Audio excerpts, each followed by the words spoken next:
बच्चों को दी जाने वाली कफ सिरप में जहर है। बच्चों को दी जाने वाली कफ सिरप कितनी ज्यादा खतरनाक है, इसका अंदाजा इस बात से लगाया जा सकता है कि मध्य प्रदेश में कफ सिरप पीने से 19 बच्चों की मौत हो गई है। इन बच्चों के परिवार वालों पर क्या बीत रही है, इसका अंदाजा आप इन तस्वीरों से लगा सकते हैं।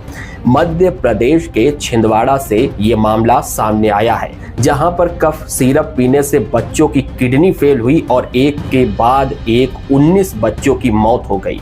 इस कफ सिरप का नाम है Coldrif cough syrup. Lab test में कोल्ड्रिफ कफ सिरप को नॉट ऑफ स्टैंडर्ड क्वालिटी घोषित किया गया है। जांच रिपोर्ट में आया है कि इसमें ब्रेक फ्लूइड और गोंद बनाने वाले जहरीले केमिकल की खतरनाक मात्रा पाई गई है। कफ सिरप में डाई एथिलीन ग्लाइकॉल DEG की मात्रा 0.1% होनी चाहिए, लेकिन जिस कंपनी ने इसे बनाया उसने 46% से लेकर 48% तक डाई एथिलीन ग्लाइकॉल यानी DEG की मात्रा मिलाई। कंपनी की ओर से इस बात का ध्यान भी नहीं रखा गया कि वो केमिकल की मात्रा कितनी ज्यादा मिला रहे हैं। आरोप है कि छिंदवाड़ा के परासिया के डॉक्टर प्रवीण सोनी ने इन 19 बच्चों का इलाज किया और डॉक्टर प्रवीण सोनी की ओर से पर्चे में ये दवाई लिखी गई थी और कहा था कि दिन में 4 बार बच्चों को ये दवा देनी है। अब जांच में सामने आ रहा है कि कोल्ड्रिफ कफ सिरप में इतनी भयानक मात्रा में केमिकल मिलाया गया कि बच्चों की किडनी फेल हो गई। किसी बच्चे की मौत मल्टी ऑर्गन फेल्योर की वजह से हुई। केंद्र सरकार की ओर से साल 2023 में ये निर्देश जारी किए गए थे कि 4 साल से कम उम्र के बच्चों को कफ सिरप नहीं दिया जाना चाहिए, लेकिन छिंदवाड़ा के परासिया के डॉक्टर की ओर से बच्चों को कोल्ड्रिफ कफ सिरप देने के लिए पर्चे में लिखा गया और जब उनसे सवाल किया गया तो उनका ये कहना है कि पिछले 10 सालों से वो यही कफ सिरप लिख रहे थे। कोल्ड्रिफ बच्चों के लिए वो लिख रहे थे। इस जहरीले कफ सिरप को तमिलनाडु की एक कंपनी ने बनाया जिसका नाम है श्रीसन फार्मास्यूटिकल।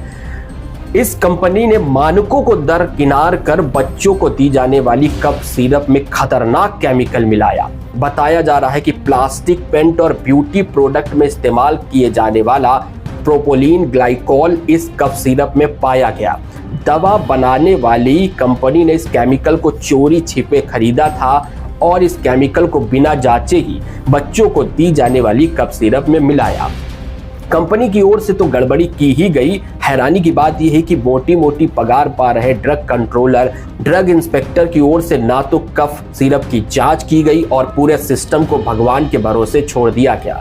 जब पहले बच्चे की जान गई तो मध्य प्रदेश के डिप्टी CM राजेंद्र शुक्ल, जो कि स्वास्थ्य मंत्री भी हैं, उनकी ओर से कहा गया कि कफ सिरप को जिम्मेदार नहीं ठहराया जा सकता। यानी मंत्री जी शुरुआत में ही कंपनी को क्लीन चिट दे रहे थे।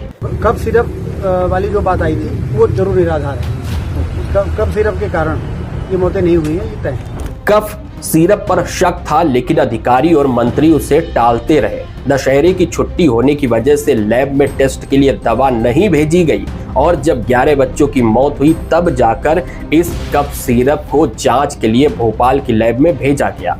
इस रिपोर्ट से ये पुष्टि हुई कि कोल्ड्रिफ कफ सिरप में डाई एथिलीन ग्लाइकोल की मात्रा 46.2% पाई गई। जिस केमिकल की मात्रा 0.1% होनी चाहिए वो 46.2% पाया गया। और हैरानी की बात यह है कि दवा बनाने वाली कंपनी पर अब तक कोई एक्शन नहीं लिया गया है। कंपनी को अधिकारी और सरकार की ओर से पहले से ही क्लीन चिट दी जा रही है। उधर तमिलनाडु सरकार अब एक्शन में आई है तो दवा कंपनी का डायरेक्टर फरार है।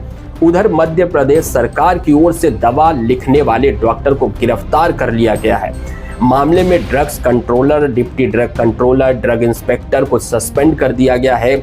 लेकिन सवाल यह है कि पहले यह एक्शन क्यों नहीं लिया गया? समय रहते कफ सिरप के सैंपल क्यों नहीं जांचे गए? क्या इन बच्चों के मरने का इंतजार किया गया? आखिर किसकी लापरवाही है? और हमारे देश में ऐसा लचर सिस्टम कब तक काम करेगा?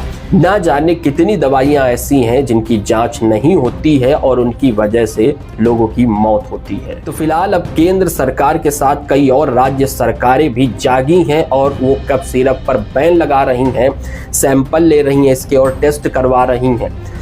तो साथ ही साथ केंद्र सरकार की ओर से ये भी निर्देश दिए गए हैं कि 2 साल से नीचे के बच्चों को तो कफ सिरप बिल्कुल भी देना ही नहीं है। तो आपसे भी यही निवेदन है कि 2 साल से छोटे बच्चों को तो कफ सिरप दे ही मत, और 2 साल से ऊपर के बच्चों को भी अगर कफ सिरप दी जाए तो वो भी डॉक्टर की सलाह से दी जाए।